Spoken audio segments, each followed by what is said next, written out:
Hi friends, new fashion maker JH मध्ये आपलं स्वागत आहे। आज आपण इथे न्यू ट्रेंडिंग असा हा कप्तान टॉप शिवणार आहोत।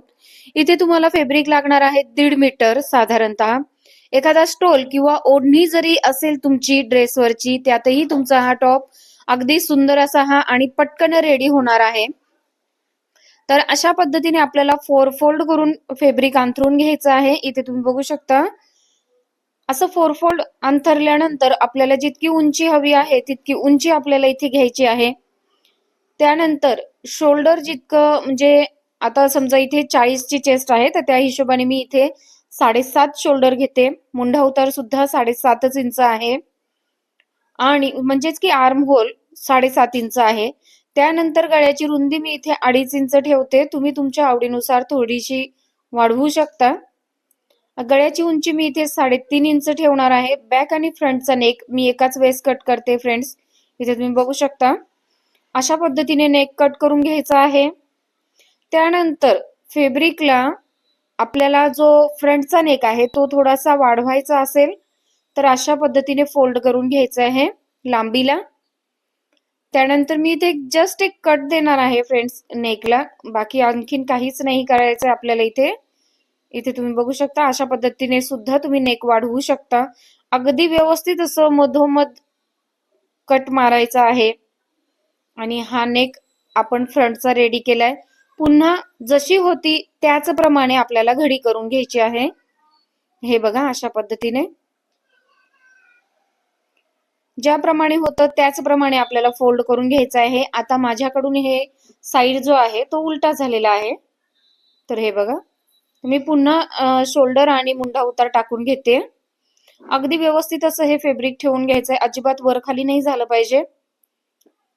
हे पहा अशा पद्धतीने व्यवस्थित असं अंथरून घ्यायचंय फ्रेंड्स। अशाच पद्धतीचे भरपूर व्हिडिओज आपल्या चॅनलवर अपलोड असतात, तुम्ही तिथे जाऊन बघू शकता। आणि टेलरिंग ही घरच्या घरी तुम्ही शिकू शकता, तुम्हाला कोणताही क्लास लावण्याची गरज नाहीये आपला हा व्हिडिओ पाहिल्यानंतर। तर हे बघा इथे छातीचा चौथा भाग जो आहे तो 10 येतोय, मी 1 प्लस करून घेतलेला आहे इथे 11 इंच आणि त्यापुढे आपल्याला अर्धा इंच शिलाई मार्जिन ठेवायचं आहे। कमरेची उंची मी इथे 15 इंचावर मार्क करते आणि चेस्ट साइज जेवढा आहे तेवढाच आपण कमरेचा सुद्धा ठेवणार आहोत, कारण की आपण मध्ये इलास्टिक लावणार आहोत। त्याचप्रमाणे आपण इथले मधल्या कमरेची रुंदी ठेवायची आहे। सीटची उंची मी इथे 21 इंच घेते आणि सीटची रुंदी जेवढी आहे त्यामध्ये आपल्याला चौथा भाग करून त्यामध्ये 1 इंच मिळवून घ्यायचा आहे। अशा पद्धतीने आपल्याला मार्क करून घ्यायचंय। सीटची उंचीचा चौथा भाग करायचा आहे, त्यामध्ये 1 इंच मिळवायचे आणि पुढे आपल्याला मार्जिन अर्धाच इंच ठेवायचं आहे। एक्स्ट्रा नकोय आपल्याला जास्त मार्जिन। तर हे बघा अशा पद्धतीने आपल्याला पुन्हा ओपन करून घ्यायचं आहे आणि जी मार्किंग आहे ती पुन्हा दुसऱ्या साइडला सुद्धा करून घ्यायची आहे। हे पहा अशा पद्धतीने ही जी मार्किंग आहे फ्रेंड तुम्हाला उलट्या साइडनी करायची आहे फॅब्रिकच्या। हे बघा अशा पद्धतीने मार्क करून घेतल्यानंतर आपण इथे एक इलास्टिक लावणार आहोत, म्हणजे ह्या ज्या गॅदर आहेत खूप सुंदर दिसतील ह्या गॅदर्स। इथे बघू शकता तुम्ही खूप सुंदर कमरेला फिटिंग पण बसेल इलास्टिक मुळे।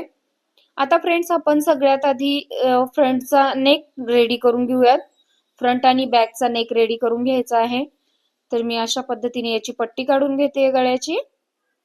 अशाच पद्धतीने तुम्हाला सुद्धा पट्टी काढून घ्यायची आहे। इथे तुम्ही गळ्याला कोणताही आकार देऊ शकता, व्ही आकार वगैरे, पण मी अशा पद्धतीने दिलेला आहे म्हणजे घालायला सोपा जातो पटकन घाईच्या वेळेस। तर हे बघा अशा पद्धतीने सुलट्या फॅब्रिकवर पट्टी ठेवून स्टिच करून घ्यायची आहे आणि पूर्णपणे आतमध्ये वळवून द्यायची आहे। आता हा जो राऊंड नेक आहे त्याला सुद्धा आपल्याला राऊंड शेप मध्ये पट्टी काढून घ्यायची आहे, किंवा मग तुम्ही गळ्याच्या पट्टीला जशी पट्टी काढता क्रॉस क्रॉस त्या पद्धतीने सुद्धा तुम्ही याची गळ्याची पट्टी काढू शकता।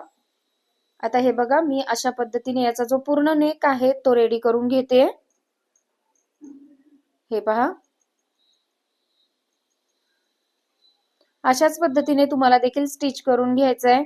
गळ्याचं शिलाई मारून झाल्यानंतर आपल्याला नॉर्मल कट्स द्यायचे आहेत, कात्रीने कट करायचंय।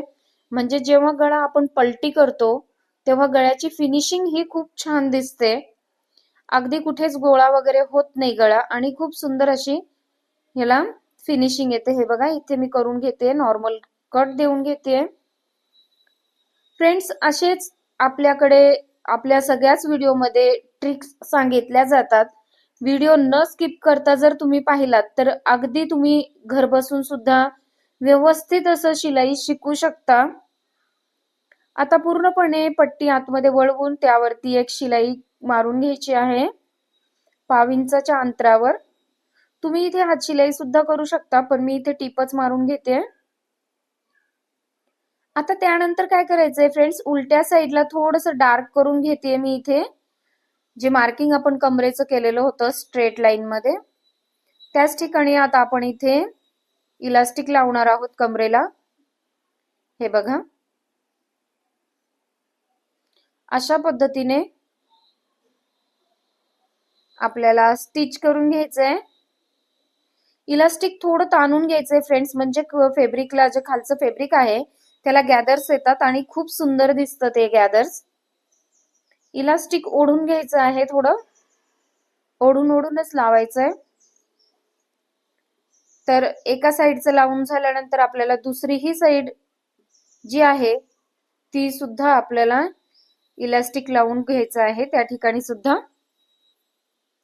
तर हे बघा अशा पद्धतीने एक शिलाई आपल्याला अशा पद्धतीने मारायची आहे. अगदी व्यवस्थित असं हे इलास्टिक ओढून घ्यायचंय. जेवढं तुम्ही ओढून घ्याल त्याच पद्धतीने त्याला गॅदर्स पण खूप सुंदर पडतील. तर हे बघा वरच्या साईडला सुद्धा अशा पद्धतीने तुम्हाला शिलाई मारून घ्यायची आहे आणि इथे तुम्हाला दोरा कट करून घ्यायचा आहे. उरलेलं इलास्टिक सुद्धा कट करायचंय. फ्रेंड्स, व्हिडिओ आवडला तर व्हिडिओला लाईक, शेअर आणि चॅनलला सबस्क्राईब नक्की करा. आता ही जी फिटिंग टिप होती त्या फिटिंग टिपवर आपण एक टिप मारून घ्यायची आणि सुलट्या बाजूनेच टिप मारायची फ्रेंड्स, आतमधल्या साईडनी, म्हणजेच की उलट्या साईडनी टिप नाही मारायची आहे. लक्षात ठेवा ही गोष्ट, तरच तुमचा कप्तान टॉप रेडी होणार आहे. हे बघा अशा पद्धतीने बाहेरूनच म्हणजे सुलट्या साईडनीच तुम्हाला टिप मारून घ्यायची आहे. हे बघा आणि तुमचा कप्तान टॉप रेडी आहे. व्हिडिओ आवडला तर व्हिडिओला लाईक, शेअर आणि चॅनलला सबस्क्राईब नक्की करा आणि भेटूयात असंच नेक्स्ट व्हिडिओमध्ये. तोपर्यंत स्वतःची काळजी घ्या आणि आमचे व्हिडिओ नेहमी बघत राहा. Bye bye.